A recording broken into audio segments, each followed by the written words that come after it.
सब कुछ कितना अच्छा लग रहा था। चारों ओर मानो मधुमास की मस्ती छाई थी। जिंदगी इतनी हसीन भी हो सकती है, कभी सोचा ही ना था। हर नवविवाहिता ऐसा ही महसूस करती होगी। दीपक मुझे दुनिया के सबसे खूबसूरत और समझदार इंसान नजर आते तो माँ जी संसार की सबसे अच्छी व सुलझी हुई सास। दुनिया मानो इनके इर्द गिर्द सिमट सी गई थी। शादी के चौथे दिन पग फेरे के लिए मायके गई तो अलीगढ़ रेलवे स्टेशन पर भैया भाभी को देखकर आंखें भर आई मेरी। भैया ने स्नेह से गले लगा लिया। चल पगली, रोती क्यों है, घर चल, तेरी पसंद की हर चीज़ मिलेगी तुझे। घर पर बनाई गई सेवई और कुंजी लाल का मलाईदार घेवर। मलाईदार घेवर सुनकर मुंह में पानी आ गया। बचपन में हम भाई बहनों में कितनी लड़ाई होती थी घेवर को लेकर। छोटा भाई तो घेवर की मलाई ही खा जाता था। माँ डांटती थी, थोड़ा बहुत तो छोड़ दे, बुआ को भी तो खिलाना है। बुआ लाड से कहती, भाभी कोई बात नहीं, मेरे भतीजे भतीजी ने खा लिया तो समझो मैंने भी खा लिया। हंसते मुस्कुराते पूरा दिन बीत गया। शाम को दीपक मुझे लेकर वापस आ गए क्योंकि हम दोनों की हनीमून की टिकट भी थी।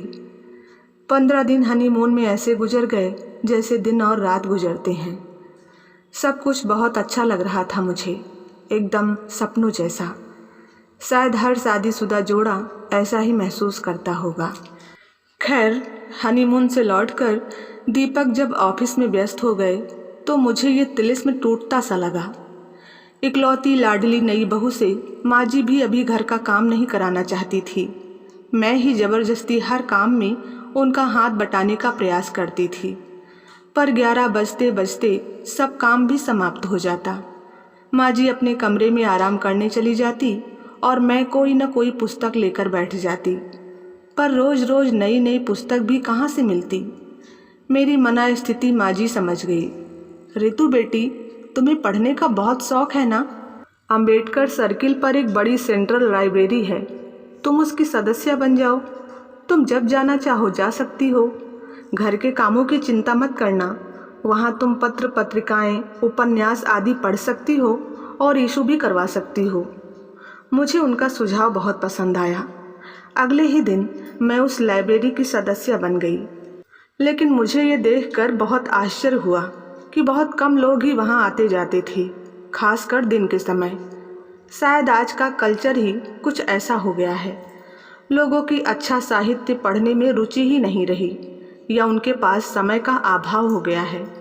8-10 घंटे की नौकरी के बाद इंसान या तो परिवार के साथ वक्त गुजारना चाहता है या उसे कंप्यूटर, टीवी, इंटरनेट, जिम और रेस्टोरेंट नज़र आते हैं।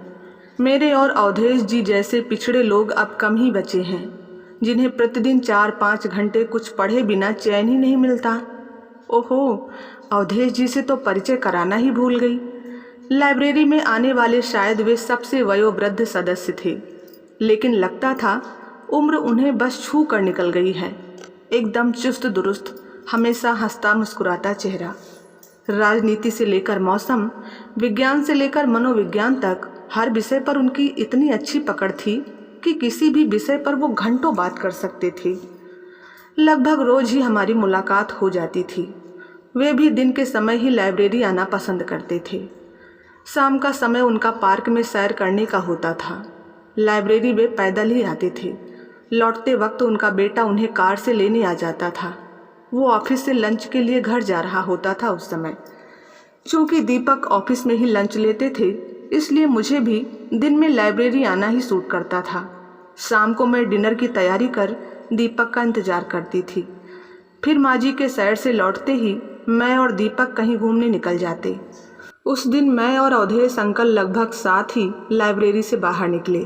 उन्होंने मुझे प्रेमचंद का उपन्यास सेवा सदन इशू करवाया था और उसी के बारे में बता रहे थे। धूप बहुत तेज हो गई थी। कुछ देर इंतजार के बाद भी उनका बेटा नहीं आया तो मैंने उन्हें अपनी कार से छोड़ने का प्रस्ताव रखा। अरे नहीं बिटिया, पास ही तो घर है।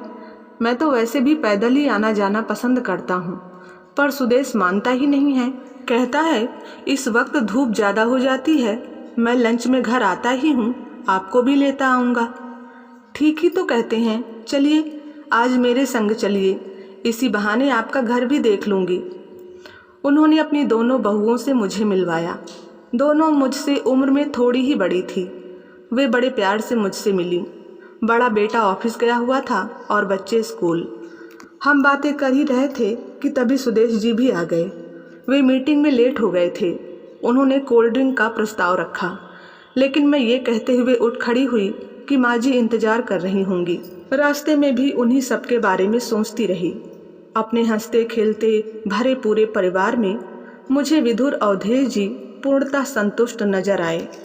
मुझे बेटी बेटी कहते उनकी जुबान नहीं थक रही थी। सुदेश जी ने तो यहाँ तक कह दिया था, पापा के जीवन में एक कमी थी बेटी की, वो भी आपने पूरी कर दी।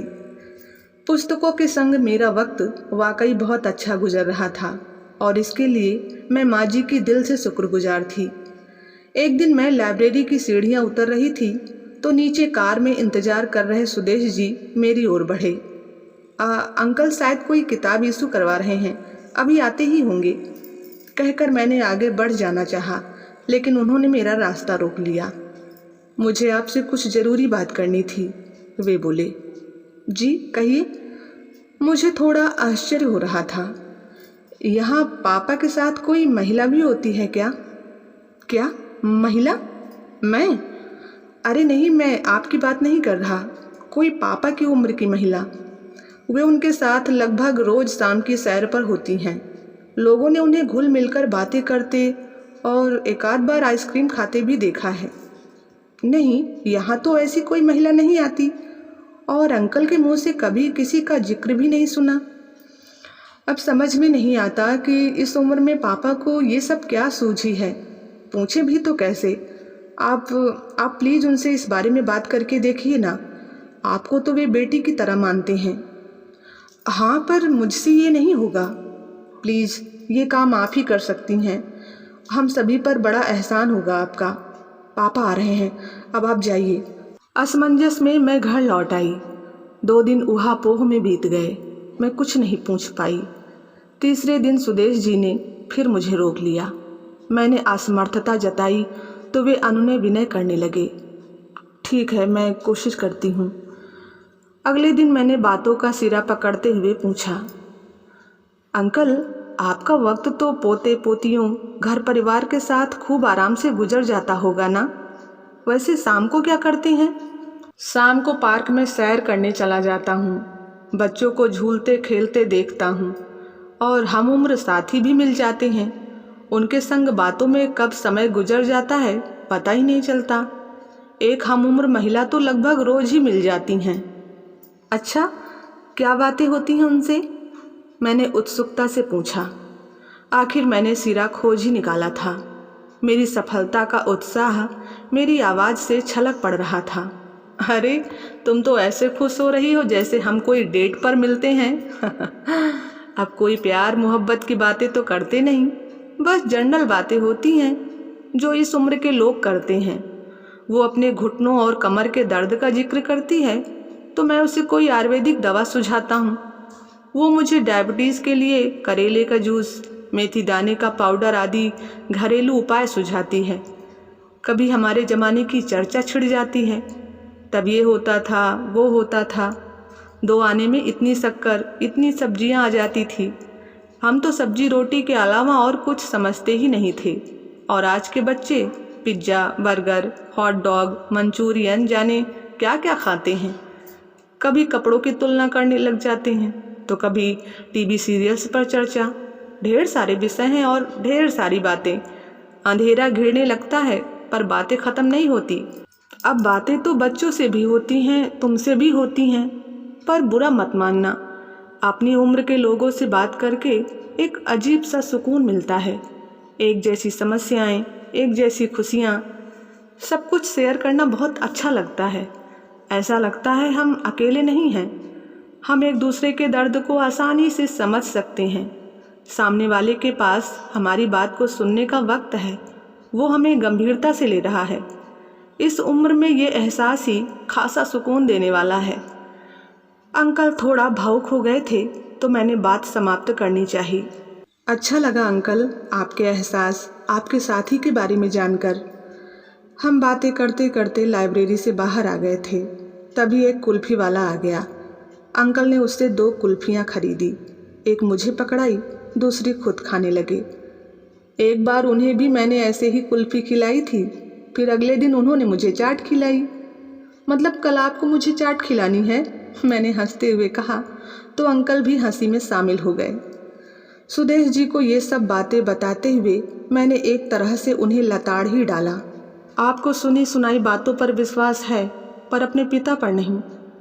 एक विधुर बुजुर्ग इंसान का अपने किसी हम उम्र से बात कर हंसी खुशी के 2 पल बिताना भी आपको अखर गया। कितनी तुच्छ सोच है आपकी। वे बेचारे शर्मिंदा होते हुए माफ़ी मांगने लगे। अवधेश अंकल के प्रति मेरे दिल में इज्जत और भी बढ़ गई थी। 2 दिनों के लिए माँ जी को किसी काम से बाहर जाना पड़ गया तो मैं भी लाइब्रेरी नहीं जा पाई। पहली बार अकेले पूरे घर की जिम्मेदारी संभाली थी।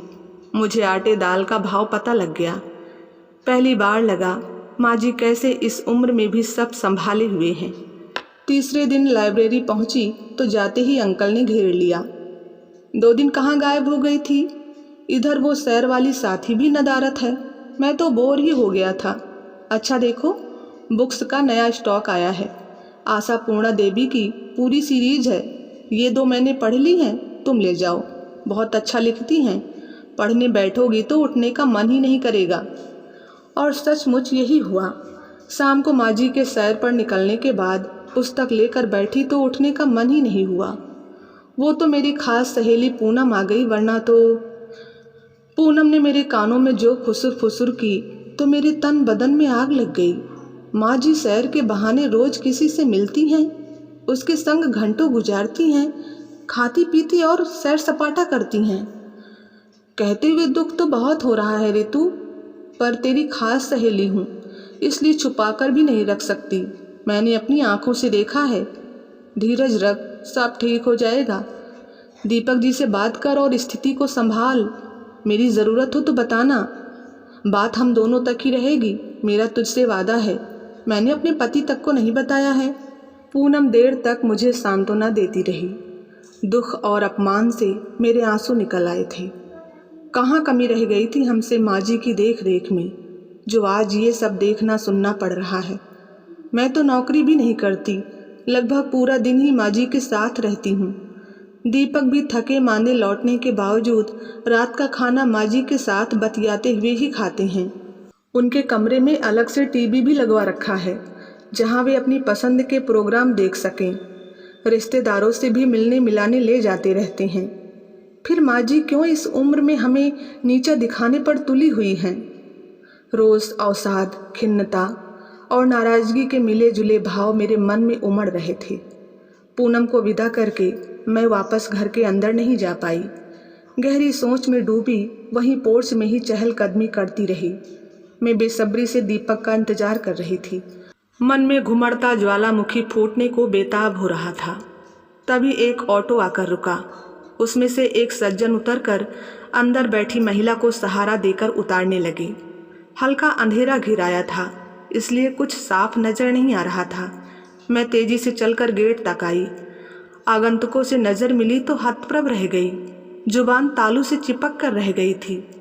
अरे रितु बेटी, तुम यहाँ रहती हो? वाह, क्या संयोग है। वैसे सुधा जी, आपने कभी बताया ही नहीं कि मेरी रितु बिटिया ही आपकी लाडली बहू है। देखो आपकी चिंता में कैसे अंदर बाहर हो रही है। अवधेश अंकल माँ जी को सहारा देते हुए अंदर ला रहे थे और माँ जी हैरानी से हम दोनों को देख रही थी। अब मुझे होश आया। क्या हुआ माँ जी को? मैं बाहर लपकी। सैर करते हुए पाँव में कोई कांच का टुकड़ा अंदर तक घुस गया था। डिस्पेंसरी से ड्रेसिंग करवा ली है, अब ठीक है, तुम चिंता मत करो। कुछ दिन आराम करेंगी, ठीक हो जाएंगी। पर हाँ, तब तक मुझे अकेले ही सैर करनी पड़ेगी। मेरे मन में उमड़ते रोष, संशय, नाराजगी के बादल दूर कहीं विलुप्त होने लगे थे। दहकते हुए ज्वालामुखी पर ठंडी फुहार बरसने लगी थी। दूसरी ओर से माँ जी का हाथ पकड़कर सहारा देते हुए मैं उन्हें अंदर लाने लगी। विश्वास, श्रद्धा और आदर का पहाड़ फिर से सिर उठाने लगा था। लेकिन एक प्रश्न अभी भी मन को कचोट रहा था। इंसान की सोच के मापदंड इतनी शीघ्र क्यों बदल जाते हैं? क्या हम ज़रूरत से ज़्यादा सोचकर निर्णय तक जल्दी पहुंच जाते हैं? क्या हमारी सोच इतनी संकुचित हो चुकी है कि एक वृद्ध महिला पुरुष को भी साथ देखकर हम वासना और आकर्षण के आगे कुछ और नहीं सोच पाते? कुछ भी तय करने से पहले हमेशा सिक्के के दूसरे पहलू को भी देखना चाहिए। तो बस आज की कहानी में इतना ही। कहानी पसंद आई हो तो वीडियो को लाइक करें। चैनल पर नए हैं तो सब्सक्राइब करना ना भूलें। मिलते हैं नई कहानी के साथ, तब तक के लिए धन्यवाद।